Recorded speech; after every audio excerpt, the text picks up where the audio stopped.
Hi, and welcome back to Miami Television News. I'm Nate Hengstebeck. And I'm Carlina Lombardi. Thanks for joining us. Have you noticed an increase of adorable service dogs around campus this semester? Beginning last spring, Miami teamed up with the program 4 Paws for Ability, located in Xenia, Ohio. Through the program, students are selected to train service dogs for individuals with various disabilities. Reporter Allie Maggard speaks with trainers Sarah and Kristen about the program.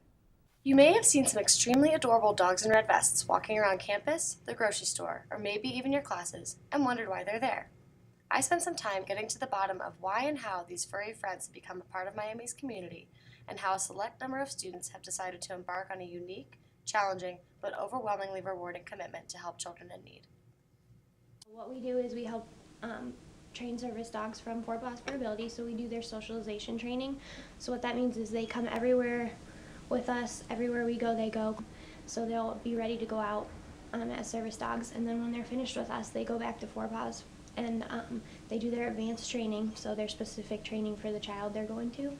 And then we get to invited back to their graduation. We get to meet the kid they're going to, and it's really fun. I really like how hands-on it is and how involved you really need to be with it. There's not another organization that kind of, this is literally full-time. You're always working with the dog, and they go with us everywhere, and so that's probably my favorite part. It's been so great spending time with the dogs and their trainers Kristen and Sarah, and seeing just how much Miami students care about and want to get involved in community service. If you have any questions at all about getting involved, just check out their website on the hub under 4 Paws for Ability. I'm Allie Maggard from Miami Television News. Those are some cute dogs. Maybe we should get an MTN pup. The biggest football game of the year took place with the 47th Super Bowl. The Baltimore Ravens took home the prize, defeating the San Francisco 49ers with a score of 34-31. The crazy thing, the coaches were brothers. At least the win stayed within the family, and not just the Harbaugh family, but the Miami family as well. The Ravens coach, John Harbaugh, is a Miami alum. He played for the Redhawks as a defensive back. Memorable moments from the program include Beyoncé's halftime performance, complete with an appearance by Destiny's Child, and a power outage that suspended play for over 30 minutes. According to a press release, a power outage was caused by a faulty piece of equipment, with backup generators kicking in to save the game. Moving on with sports, Grace Dolman finds out more on one of Miami's newest club sports on this week's Hawk Spot. Hi, I'm Grace Dahlman reporting from Miami Television News. Here we are at Gagan Ice Arena, where we're going to take an inside look at the women's club hockey team.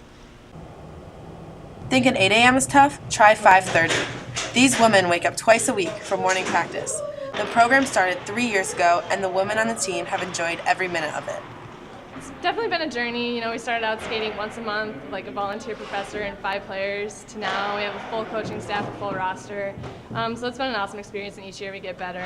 This year we're really competitive in our league, so it's been an awesome experience. And you were one of the founders, right? Yeah, one of the 3. The other 2 have graduated. So we've definitely learned a lot from it. A lot goes in behind the scenes, and overall, I think that we have a really great group. Our bus trips in general are a lot of fun. I think when we go away on the weekends, it's a blast because we're all together for quite a lot of time and make some good memories. We've had a really good year. We played about 30 games now, and we have a conference tournament next weekend. So our record's just about, I think it's like 6-12-2. So we're doing really well this year. First year we had some girls that couldn't really skate that well and just enjoyed the game and wanted to give it a try. And now we're getting girls to come here from all over the country. The other thing about this is it's about opportunity. There's no reason why women shouldn't have an opportunity to play. We're competing against some of the best teams in the country. We're not getting the wins yet, but tie's better than a loss. So we're getting there every year, and we're happy with where we're at. Reporting for Miami Television News, I'm Grace Dahlman. Don't consider this a countdown to doomsday, but on February 15th, an asteroid is going to come pretty close to Earth. Our CNN correspondent, Carl Azuz, reports that NASA says there's absolutely nothing to worry about.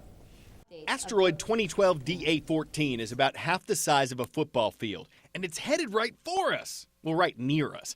But before you start worrying about this, it's a meteor shower. know that NASA says this. The close approach of this object 2012 DA-14 on February 15th is nothing to worry about. Its orbit is very well known. We know exactly where it's going to go, and it cannot hit the Earth. With concerns about the end of the world put to rest, let's check out some science on this bad boy. First off, the asteroid is cruising along at 17,450 miles per hour. That's fast, but not as fast as rockets have to go in order to escape Earth's gravity and get into space. Speaking of gravity, it's going to give the asteroid a little extra pull as it passes by. So as this thing gets closer to Earth, it's actually going to get faster. Just how close is DA-14 going to get when it passes by on February 15th? More than 17,000 miles away from the planet. But keep this in mind, that's closer to Earth than a lot of GPS or TV satellites. Don't worry, NASA says there isn't much chance it's going to hit those satellites either. Let's get hypothetical. What if an asteroid this size did hit the Earth? And again, NASA says it won't, but if it did, it might look like this.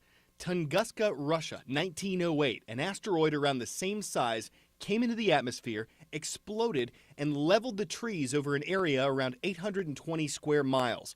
Some companies want to get their hands on an asteroid, but they're not waiting for one to come here. They're going out there, planning to hitch rides into space on larger missions. Why would anyone want to get up close and personal with an asteroid? Well, they think these rocks could be a gold mine, or more specifically, a hydrogen, oxygen, iron, or nickel mine. Their idea is to drill into asteroids for metals and other materials and use those to power space stations. NASA looked into this idea once and decided it would be too expensive, but the companies say it could pay off in the long run, even if the asteroid mining industry gets off to a rocky start. After the break, we have updates on the latest in entertainment and more. We'll be right back. What future would you see? At CARE, we see a time when everyone lives with dignity, where every child has a chance for a healthy life, a world without poverty. It's not just wishful thinking. We're working with people everywhere to one day make this vision a reality. Help build the future we all want to see and the world we all want to live in. CARE, where the end of poverty begins. Imagine what it feels like to be a hero every day. You can make a difference in the Coast Guard. Jobs that matter. Imagine what it feels like. Join the Coast Guard or the Coast Guard Reserve. Stop drugs. Save lives. Protect the environment. Call toll-free 1-877-NOW-USCG. Coast Guard. Jobs that matter.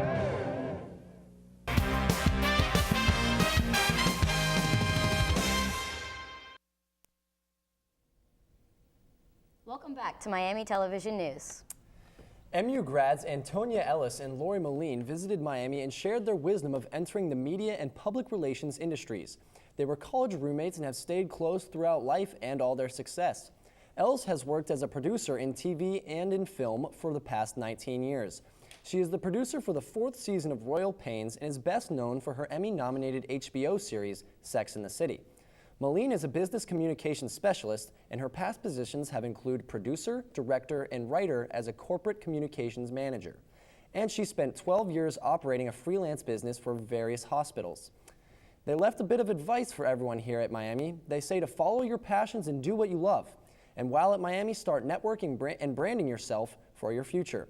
They both have fond memories of Miami and admit that lessons they learned here are what led them to where they are today. Award season is in full swing. This week's Word on the Street went out and asked what this year's top movie would be. Award season is in full swing. We asked about what your favorite movie was and who you think will win the Academy Award.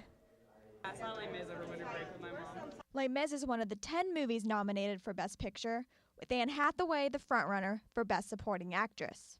She was really good in it, and I didn't know she could sing all until then. So. However, out of the year's best movies, there seemed to be an overwhelming favorite. Probably Django Unchained. I believe it's Django. Django Unchained. Devontae Johnson says that the main enjoyment for him was the teaching moments. I believe it really captivated the audience into learning what slavery kind of looked at. It brought us back to understanding the humbleness behind it, of how our nation came so far.